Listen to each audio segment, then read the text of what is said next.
involve and empower people where appropriate, whilst creating a framework that still gives clarity and confidence. Whereas in the past, I'd perhaps suggest that we all jump on a call and we all debate it for an hour. I'm learning it's actually better to just quickly one-on-one phone the people that are going to be impacted, hear their point of view, acknowledge where they're coming from, and then make a decision based on all the information I've gathered. Leaders speak last. So try to let everyone else speak first, take in all the data, and then you can share your point of view. Welcome to the Phil with Forbes 30 podcast. This is Phil Michaels, Forbes 30 Under 30 entrepreneur and performance coach.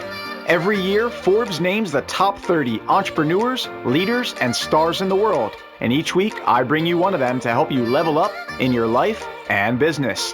From celebrities like LeBron James to Kylie Jenner and Cardi B, to entrepreneurs with companies like DoorDash, Instagram, and YouTube, you're sure to learn from the list. Thanks for spending time with me today. Now it's time to level up. Level up.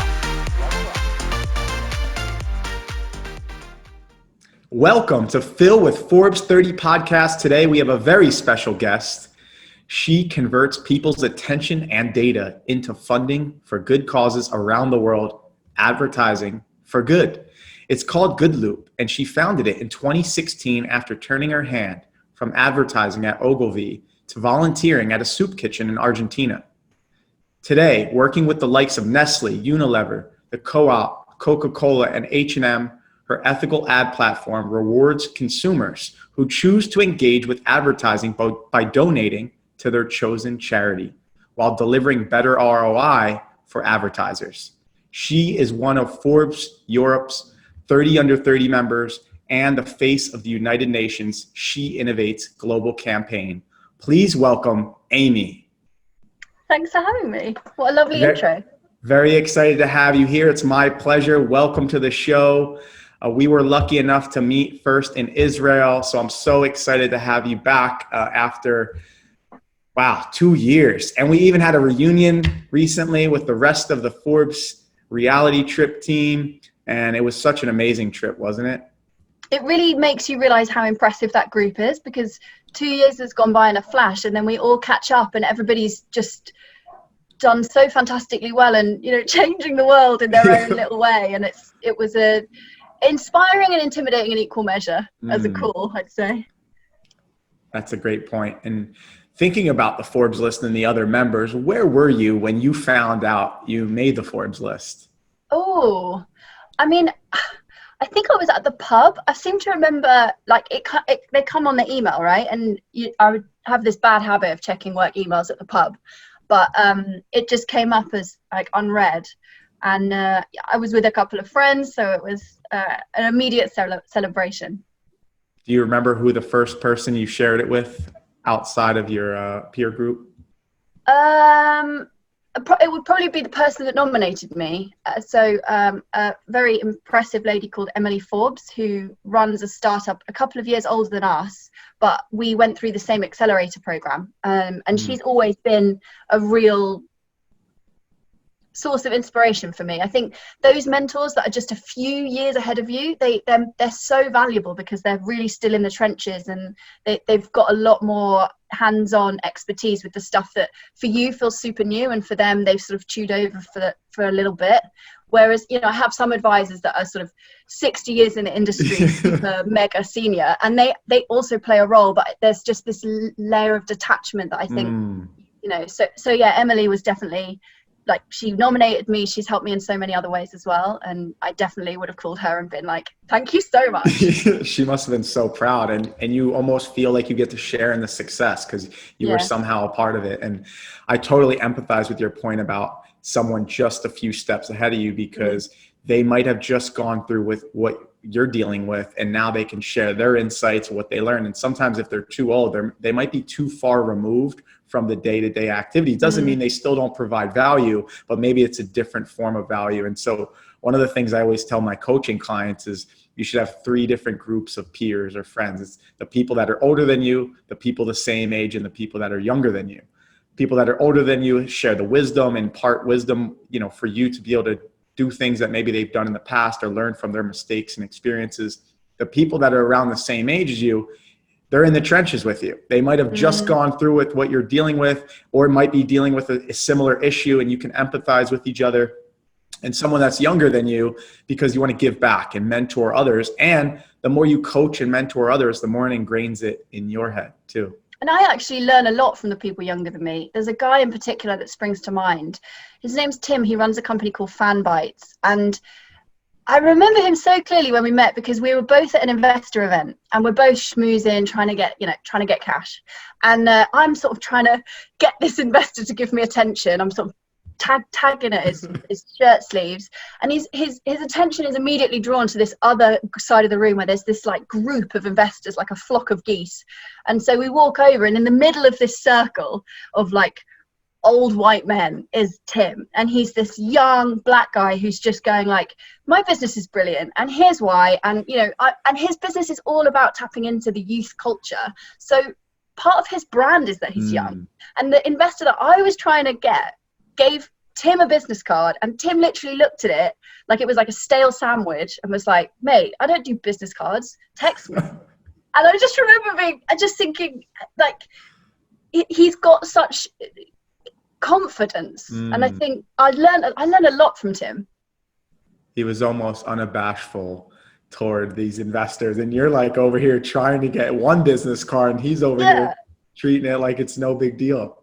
I think just, knowing that youth has its own set of advantages and respecting wisdom whilst also being proud of your fresh perspective, that's something I've learned from people like Tim. It's almost like the ignorance can be blissful sometimes, like not knowing that social cue, or maybe you're taking it across that line, or it's a fine line, and he was somehow able to do it in a savvy way. Exactly. Amy, take us back to the very beginning, where you're from, where you grew up, and the path that ultimately led to where you are now, making it to the Forbes list. Okay. So from the UK, born in a very boring town, had a pretty boring, happy, can't complain upbringing. I very much followed the straight and narrow. I did exactly what I was told. I did all my straight A bookish exams and schoolwork, and went straight to a good university, and I was told I should get to the best possible university and do the best possible course. And then after university I got a grad scheme, which is what you're told to do, and a really good, well-respected agency, because I was had in my head I was going to work in advertising. And so I kind of went down this road that was sort of laid out by the people ahead of me, and didn't really question it for a long time. And then sort of in my mid-20s, I started getting this like itch. I started to feel a little bit frustrated and a little bit disenfranchised with the industry I was in. I think advertising is quite a tough industry to love in some ways, because no matter what amazing brand it is, there's always going to be an element that you're just selling stuff to people. And so that fueling of consumerism really jarred with my personal values.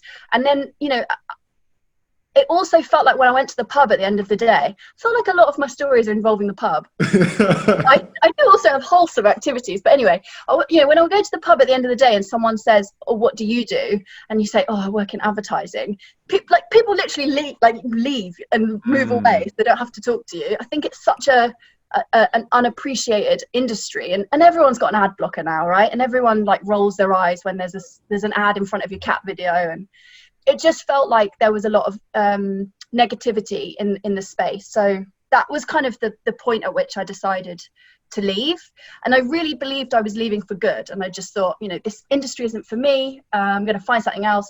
So I ended up traveling around Chile. And as you mentioned, I sort of settled in this soup kitchen in Argentina. And I just kept coming back to, no matter how many problems there are in that industry, it's an industry with so much influence and power, both in terms of the literally hundreds of billions of dollars that flow through the pipes, but also in terms of how it creates and shapes culture and creates new norms, and used in the right way can really fuel positive societal change. And it just felt like I was leaving behind a lot of the potential that industry had. So it kind of pulled me back in.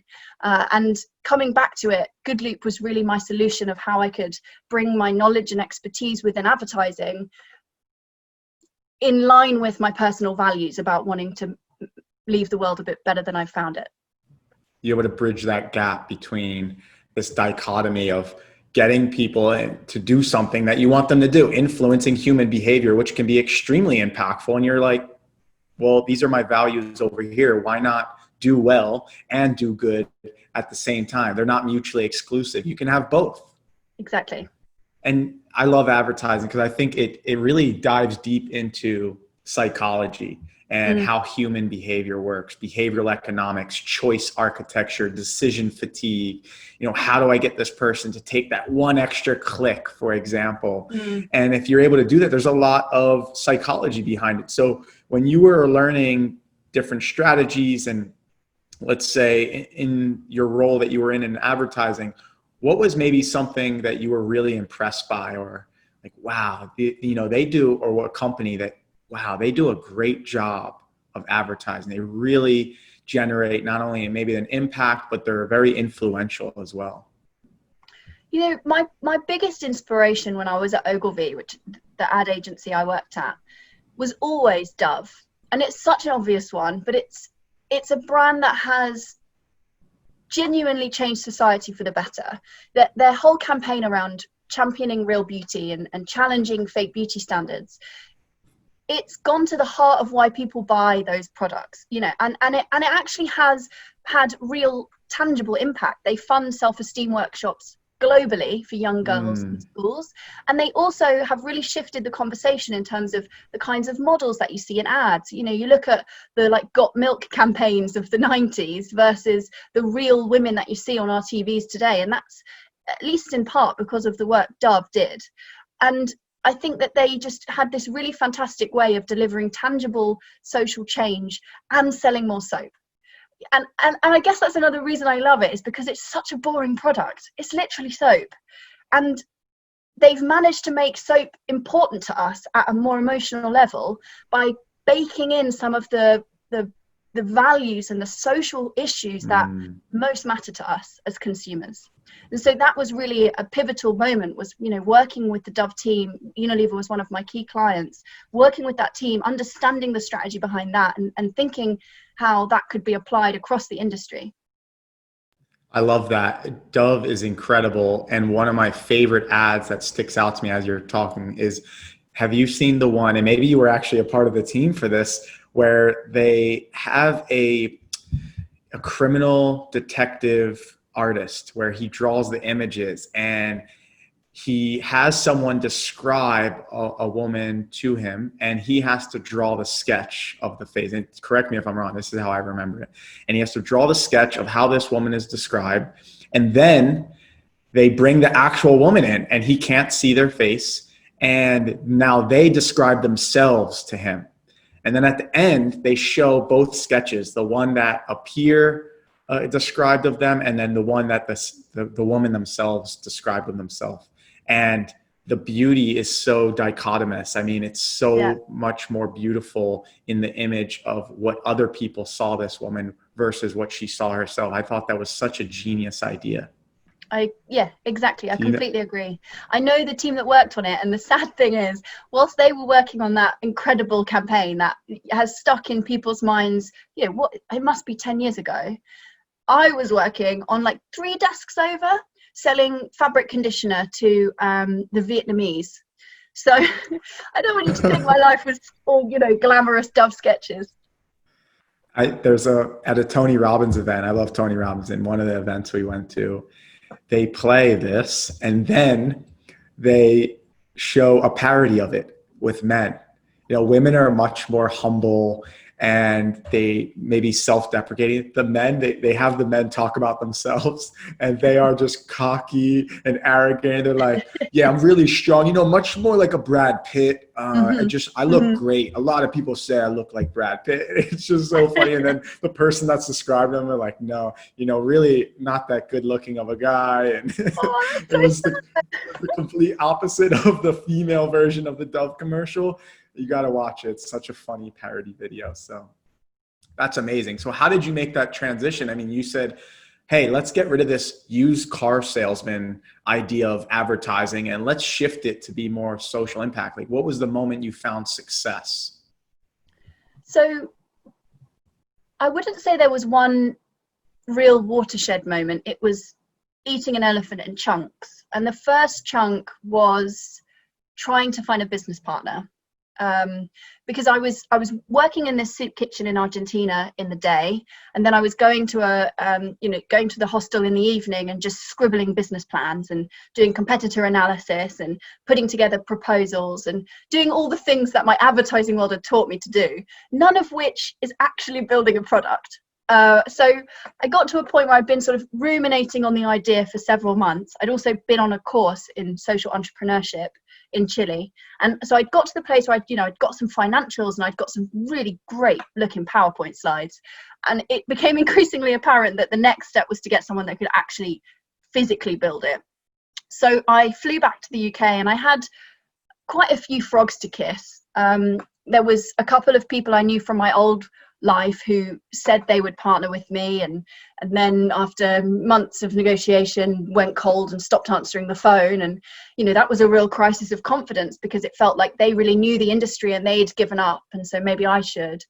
And I remember having a call with one of my mates, and she just said, well, you've been doing this for like 9 months, so why don't you just do 12, because that's like a nice round number, and if at the end of 12 you've not got a partner, then you gave it a good go. And to be fair, like, that's probably one of the most important pieces of advice I've ever received, because it was literally weeks after that phone call that I got a phone call from a guy called Daniel.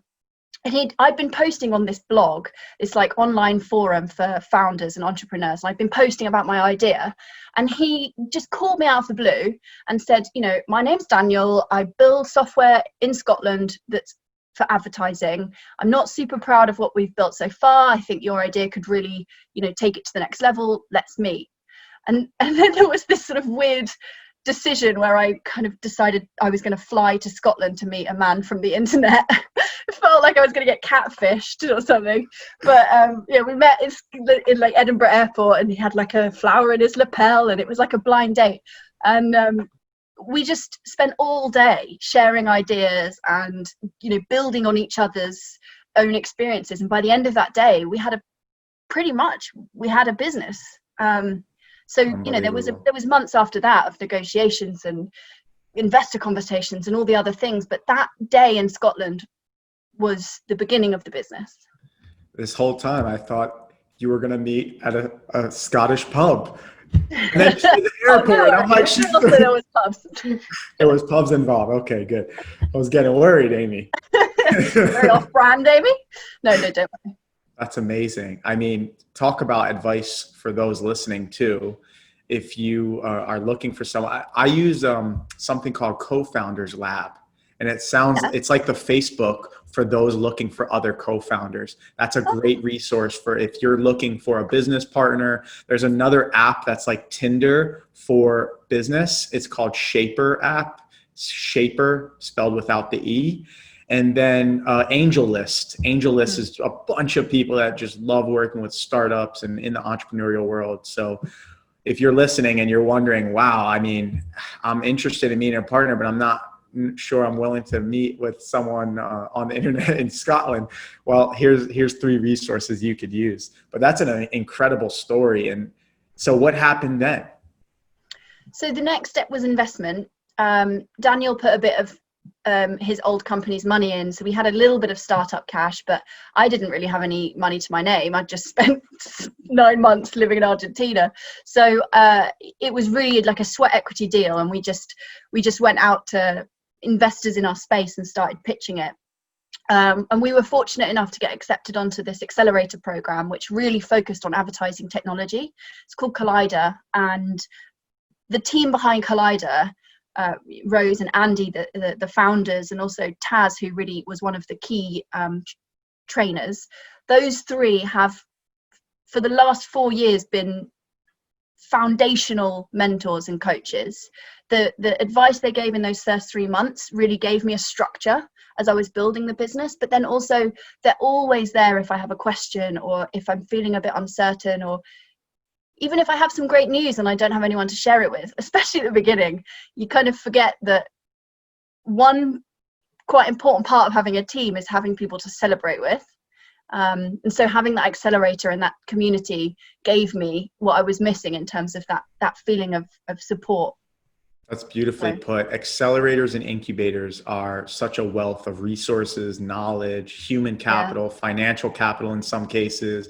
We were a part of some. So if you're just starting out and you're listening, you're thinking, how do I get to that next level from an incubation or an idea or an early stage startup to a real true business? An incubator and accelerator can accelerate that in such a unique way that you wouldn't be able to do on your own.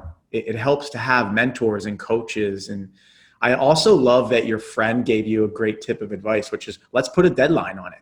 Here's 3 months. If by the end of 3 months you don't have it done, you either pivot or persevere, or eliminate the idea completely.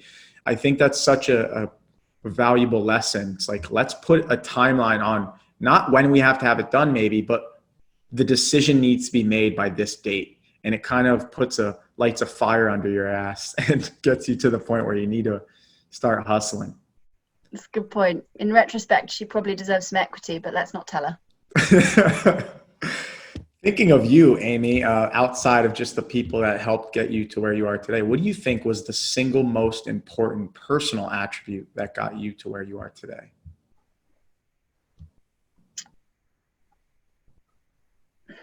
I can kind of blag it. I'm quite good at getting on a stage and telling a story. And I think a lot of starting a business is about storytelling, especially when you don't really have a product yet and you're sort of selling smoke and mirrors. I think that the ability to bring people on a journey with you is crucial for recruitment. It's crucial for investment. It's really the gel that brings everyone together in those first few years.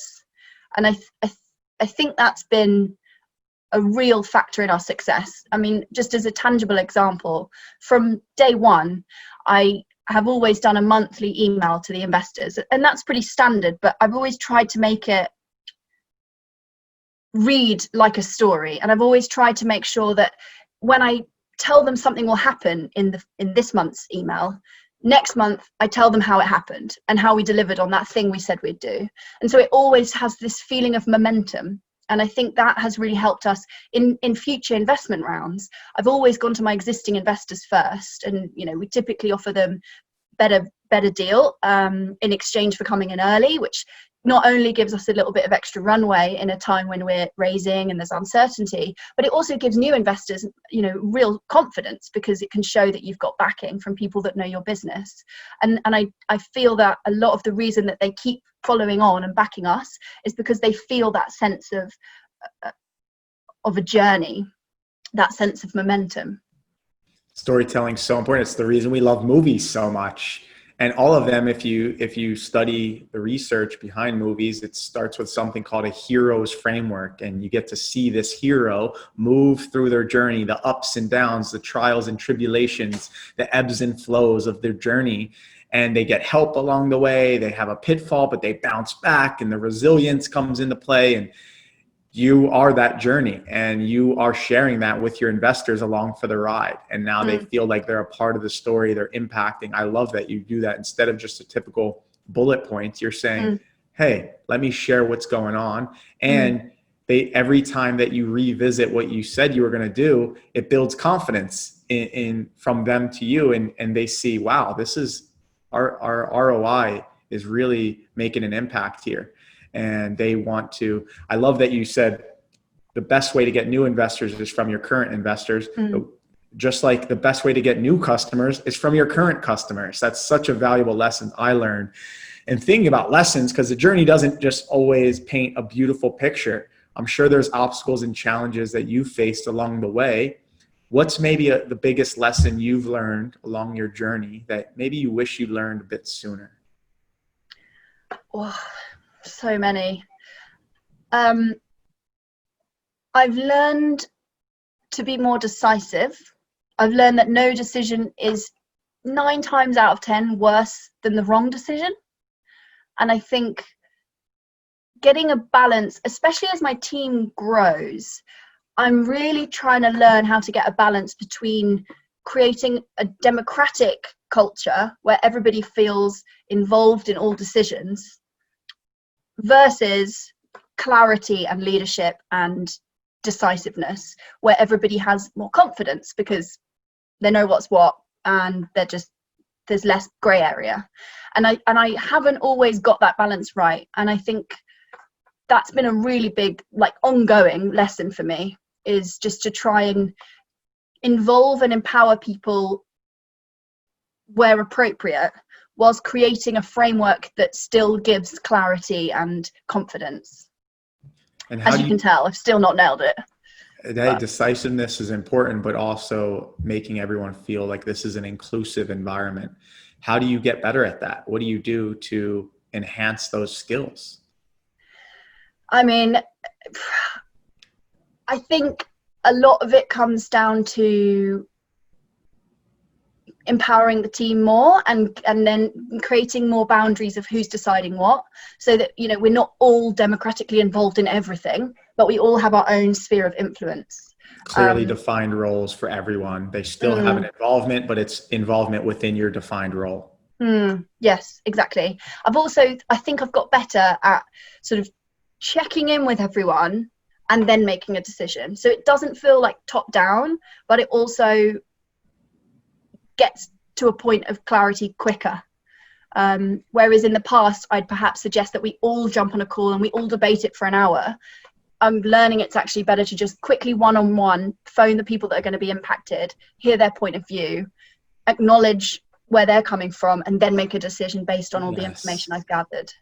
And that prevents groupthink. Sometimes if you have the meeting with everybody involved, everyone has an opinion. Yeah. And then if one person has a persuasive enough opinion, even though it's wrong, they just happen to be a little bit more persuasive, you could end up down the wrong path and takes you on a completely different trajectory than what's right for the company or right for the business. Or on the inverse, like introverts will get less heard. And often they're the ones that are actually watching what's going on and thinking a bit more deeply.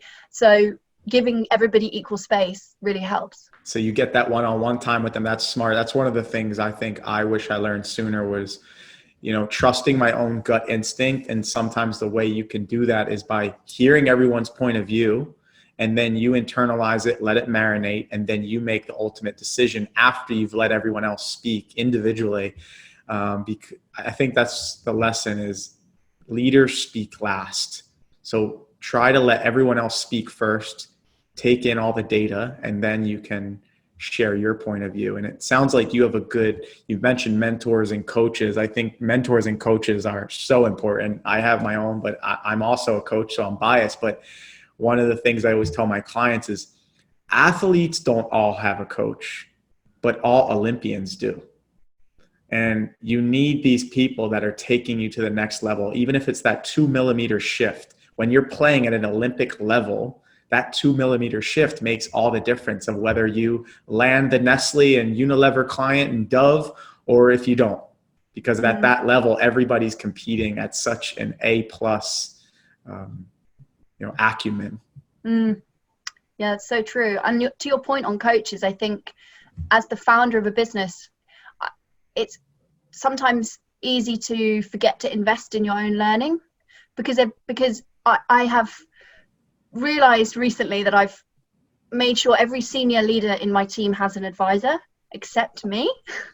And I do, as you say, have a really good network of investors and mentors and people that are supportive, but I don't have someone that I regularly pay, that I check in with, who's done this before me. Whereas everyone else on my team, I've got that for.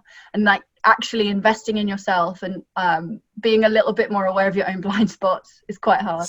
So important. And sometimes you feel like you need to have all the answers. You're the founder, you're the CEO. If my team thinks I need help, oh my gosh, what are they going to think? Am I not the right person for the job? And then you realize Steve Jobs had a coach, CEO of Google has a coach, COO of Facebook has a coach.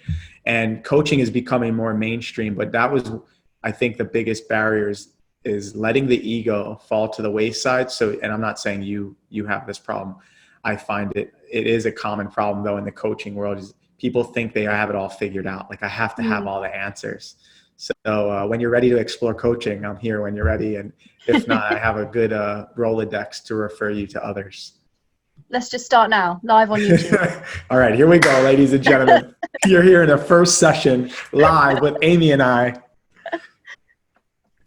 So thinking of hustling and getting to where you are now along your journey, what's something scrappy you did to hustle that maybe you couldn't have revealed when you were first starting out, but now that you're a little bit further along, you're willing to share? I think the one that immediately comes to mind is the way in which I met my first investor, which was I knew she was speaking on a panel at a big advertising industry event.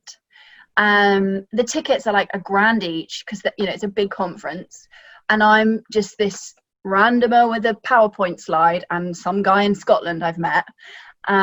So I'm never going to get a ticket. And I managed to find the guy who ran the marketing for the event, and I basically lied and told him I was a trained journalist and I could help him with his blog for free. And he was like, oh my God, amazing. A trained journalist working for free. Amazing. So he immediately said yes. And then I was like, so I was thinking for the blog, I might interview some key speakers. And he was like, yeah, great. Yeah, do it. Who do you want to talk to? I was like, this one, this investor right here, please. And basically, so I called her up and very professionally gave her an interview about advertising and the industry event that we were about to attend. And then just at the end, I was like, oh, by the way, I've actually got my own business. And you could just hear on the phone her eyes rolling like, oh God, I get this all the time. But it was a really good call. And she didn't love the idea, to be honest, but she gave some good feedback. And to the point earlier about making people feel a part of the journey, when I then met her at the event and was like, I'm that cheeky git that, tried to pitch on the phone the other day, I showed her how I'd listened to her feedback. And I said, since we spoke, I've changed this, this, and this. And I think that's what really kind of sparked her interest, was that idea that I could be that agile and that receptive to her advice. Because especially angels, that's a lot of what they're in it for, right? Is they've made their money. They're never going to get rich off some random tiny ad tech startup that's one person and a PowerPoint slide. But they do it because either they want to give back or because they want to learn, and they might make some money along the way. So I think really tapping into that desire helped build that connection with her and ultimately got us our first investor. That is scrappy. I love it. And you first built rapport with them. You built rapport, your likability went up. They started to say, hey, you know what? This is a cool gal. And maybe we'll keep this conversation going. And ultimately, it's kind of like the old adage, if you want money, ask for advice. If you want advice, ask for money. That is so true. I live by that rule.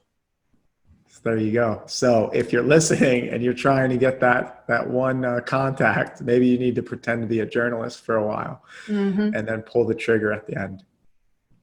I love advertising, though. I think it's such a genius idea. I don't know how someone thought this was not a good idea, because it's a win-win for everyone. Companies winning, the beneficiaries are winning, your ad dollars are winning, and there's a greater return on investment, especially now with this generation. I think advertising's so cool. One of my favorite ads I think of is the Audi ad, the car company. They have like someone hanging their keys up on a keychain hook, and it has like the key ring for BMW, and it says like great performance. And then they hang up Mercedes, and it's like great luxury. And then they hang up another one and another one. And at the end, they have 4 or 5 key rings, and it makes the Audi logo, and it says, what if you had all of these in one? I was just mind blown. I'm like, wow, I get the chills just thinking about it. It's so captivating. And it makes you want to just meet the person that designed that ad. They didn't even show you a car. They don't even have to. That's what the beauty, I think, of advertising. Do you think of any that really captivated your attention, where you're just like, I know Dove is one that you really admired for the values, but is there one that you're just like, wow, that was genius in terms of captivating the audience? I mean, the sad thing is that as I've built my business, I've increasingly moved away from the creative part of the industry. So my old job when I worked in the agency was making those ads. And so all our chat was, you know, this amazing ad, or have you seen this really clever piece of creative? And then as I was increasingly learning about the industry and, you know, having my quarter life crisis in Argentina and all the other things, it just kept coming back to me that although that creative stuff is really lovely, it's like 10% of the industry, you know? So a brand will spend 10% of their budget creating a beautiful manifesto film that really expresses their point of view, and in your case sells you a car. But then the 90% of their budget will be spent on distributing that ad. It'll be spent on the media, right? It's the billboards, the TV ads, the Super Bowl commercial, the Facebook ads, whatever it is, the channels they use to talk to us. And that, although incredibly unglamorous and not at all sexy, and you know, no one's ever going to have this conversation about Audi where you go, oh, did you see that time that they bought that ad slot in between the Bake Off and Shark Tank? Like, oh, great media planning. Doesn't happen. But it is where a lot of the most important decisions are made, because, you know, I think, for example, have you heard of Sleeping Giants? I have not. Sleeping Giants is an organization, a public-facing charity, who lobby against brands that put their ads on hateful content. We have a similar one in the UK called Stop Funding Hate. So basically, you know, they might have an ad on Breitbart on a particular article that's especially incendiary, or they might have an ad on the Daily Mail that's calling immigrants cockroaches. And these organizations will screen grab that shot. So, you know, whatever the brand is, Audi doesn't want their logo next to this incredibly unkind content, but by putting their ad there, they're paying that journalist to say those things, and they are incentivizing the news organizations to create those clickbaity, nasty, divisive headlines. So these organizations essentially lobby against brands putting their logos on that Very stuff. smart. And it's super smart. We're talking about hundreds of millions of dollars. And if you can change how brands buy, you can really change the internet. Full stop. I like that. I always tell people that vote with your dollar, Right. not the ballot. Big time. So This is like the brand equivalent of voting with their dollars. Yeah, it's like McDonald's doesn't care if you choose the hamburger or the cheeseburger. They just care that you went to McDonald's and voted. So what do you do differently? Tell me about GoodLoop. So we're an ethical ad platform. So we do that like unsexy bit of buying ad spaces on websites and social platforms, but it's really all about giving people choice. So let's say you're on the New York Times and you're going to watch a video from the New York Times. We would buy the ad space before that video, and we would always make it skippable. So at any point you can skip straight past and you can get to your content. But if you choose not to skip, and if you choose to give that advertiser a little bit of your attention, a little bit of your valuable time, then in exchange you get to give a free donation to a good cause funded by the advertiser. So we just, for example, launched a campaign with Bose all around their noise cancelling headphones. We're live in the US, we're live in Germany and a couple of other markets. And every time somebody chooses to not skip their ad, they can donate to Save the Children. Wow. And, you know, we run it across a whole host of different publisher sites. We also run on Instagram and Snapchat and Twitter and all the regulars. But really, it's about that moment of a consumer giving their attention and in exchange getting to do good for free. Genius. And what if I'm listening and I'm not just an audience member that's going to experience these ads? What if I'm a company and I want to make sure on my website there's none of these ads and there's only ads that support good? How do we get involved? well, ring me. Come on, get involved. Like, it's just good-loop.com. So yeah, we're literally just launched in the US with this Bose campaign. We've got a couple more coming up, but it is super exciting to be coming into what is a really big market for us.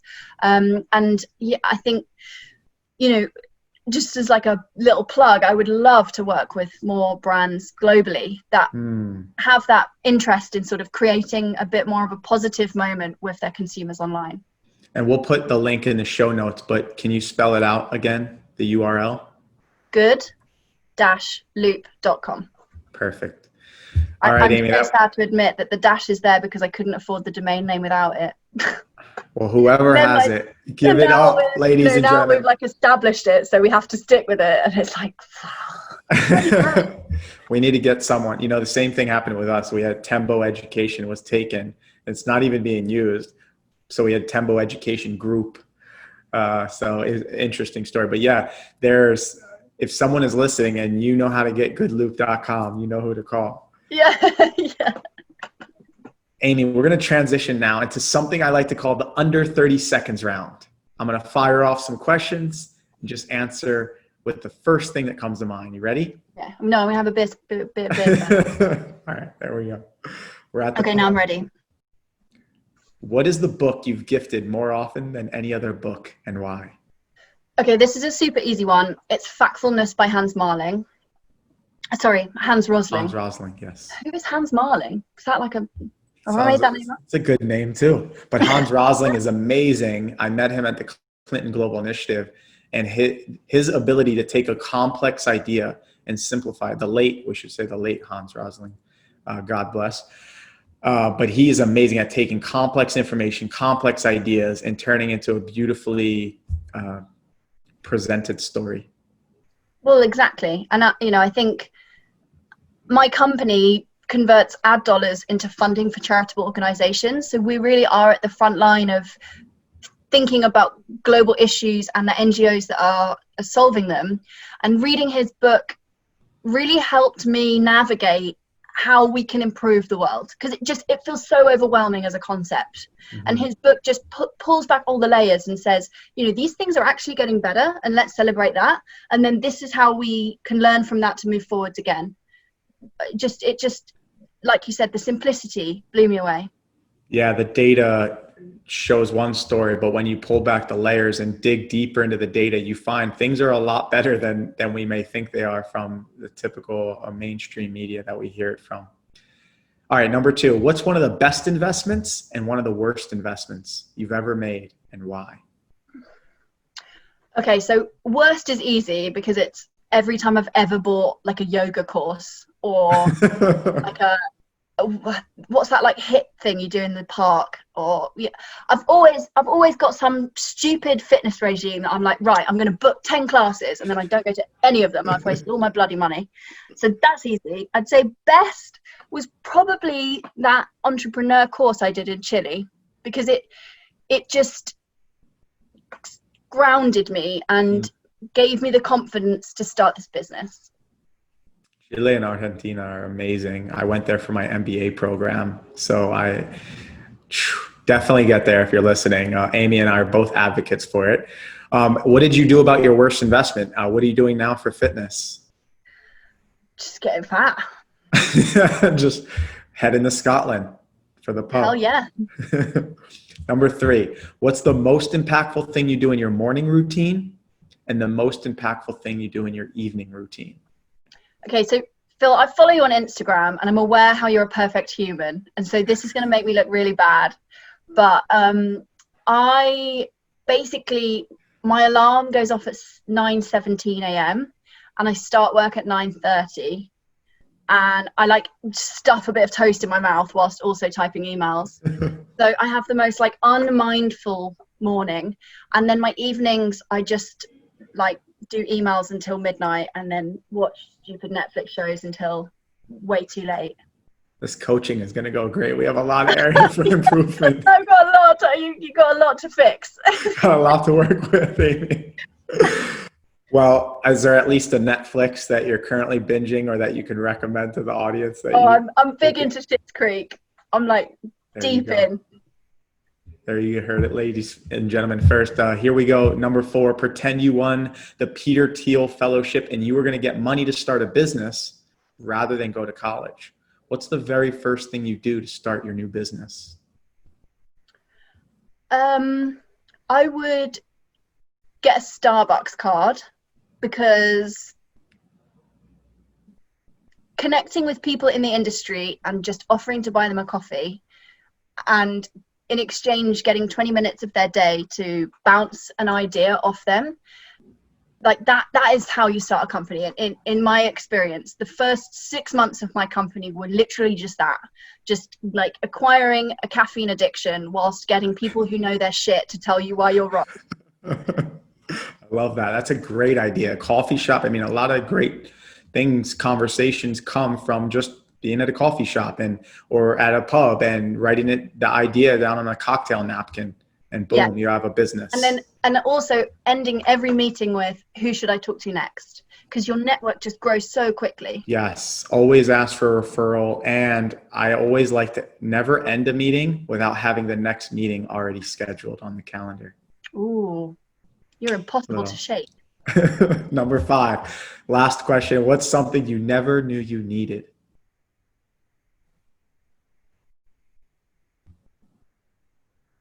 I'll give you an example. Okay. This pop socket thing. I mean, I was like, come on, buddy. And my buddy recommended, he said, try it for a week. If you don't like it, take it off after a week. Now I'm like, how did I ever use the iPhone without this thing? It's a game changer. Okay. All right. Mine would be City Mapper. City Mapper. Is that a British thing? The Union Jack takes it once again. It's an app, a UK-based startup, and they just do travel, like London travel. So you just enter where you are and when you want to go. And the reason I never thought I'd need it is because obviously you can do that on Google Maps. But somehow City Mapper just get the edge. I don't know how they do it, but it's just always a better route. Is this a plug for a friend's company? I wish. Oh man, I'd love to meet them. Well, there you go. If you're listening, City Mapper. Yeah. Amy, thank you so much for being here today. Such a pleasure. Before you go, what's the next big goal, milestone, or bucket list item that you want to achieve? So in the personal realm, I recently proposed to my partner, so I should probably follow through with that. And then in the business, thanks. And then in the business realm, we recently hit $1 million to charity. That was a huge milestone for us. Yeah. So the next one is, let's do 2. There you go. Where do listeners go to connect with you directly? LinkedIn probably is good. I have the most common name, Amy Williams, but if you do Amy Williams GoodLoop, then you should be good. Great. Please go connect with Amy. You might even get a caffeine addiction. You might even get a drink at the pub. Thank you, ladies and gentlemen. Thank you for being here today. This is Amy Williams with GoodLoop, who makes advertising do good and impact the world. We learned so much: how to put your ad dollars in the right place, how to vote with your dollar. We learned how to meet your next partner in personal and in business, possibly. Amy, thank you so much for being here today. It was such a pleasure. Had a lot of fun. Thank you for having me. I hope this episode helped you as much as it helped me. Have an amazing day. Thanks for joining us today. I hope this episode helped you as much as it helped me. Who do you think would benefit from hearing it? You can make an impact on their life by sharing it now. Before you go, I encourage you to tell us your favorite part of the episode in the review section. Now it's time to level up. Level up.